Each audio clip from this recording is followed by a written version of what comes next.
কালীবাড়িতে প্রবেশ করলেন শুভেন্দু অধিকারী।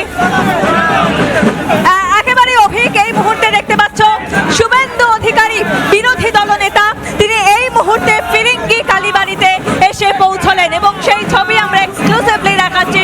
ফিরিঙ্গি কালীবাড়িতে তিনি পুজো সারবেন এবং পুজো সারার পর উত্তর কলকাতার বিধানসভাগুলির মধ্যে অন্যতম মানিকতলা, চৌরঙ্গি, জোড়াসাঁকো, যারা বিজেপি ক্যান্ডিডেটরা রয়েছে, বিজেপি প্রার্থীরা রয়েছে, তাদের নিয়ে নববর্ষের দিন একটি মেগা র্যালি হবে, একটি বর্ণাঢ্য শোভাযাত্রা করবেন বিরোধী দলনেতা শুভেন্দু অধিকারী। কিন্তু তার আগে যেহেতু সামনে বিধানসভা নির্বাচন রয়েছে আর আজ নববর্ষের দিন, সেক্ষেত্রে বাংলা বছরের শুরুতেই একেবারে বিজেপি ক্যান্ডিডেটদের নিয়ে তিনি প্রথমে পুজো দিচ্ছেন ফিরিঙ্গি কালীবাড়িতে।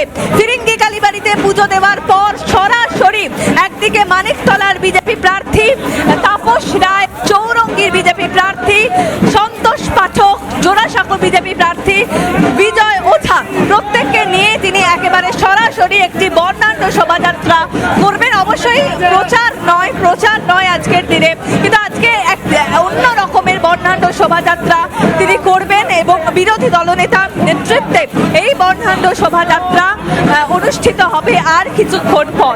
এই মুহূর্তের যে ছবি সরাসরি আমি দেখতে পাচ্ছি বা আমরা দেখাচ্ছি, যে ছবি উপস্থিত রয়েছেন বিজয় ওঝা, সন্তোষ পাঠক, তাপস রায়, বিজেপির ক্যান্ডিডেট, উত্তর কলকাতার বিজেপির ক্যান্ডিডেটরা তারা উপস্থিত রয়েছেন এবং এই মুহূর্তে ফিরিঙ্গি কালীবাড়িতে পুজো সারছেন বিরোধী দলনেতা শুভেন্দু অধিকারী।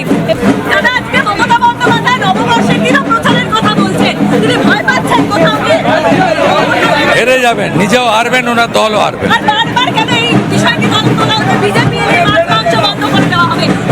ওর কথা কেউ বিশ্বাস করে না, ওর কথা কেউ বিশ্বাস করে না।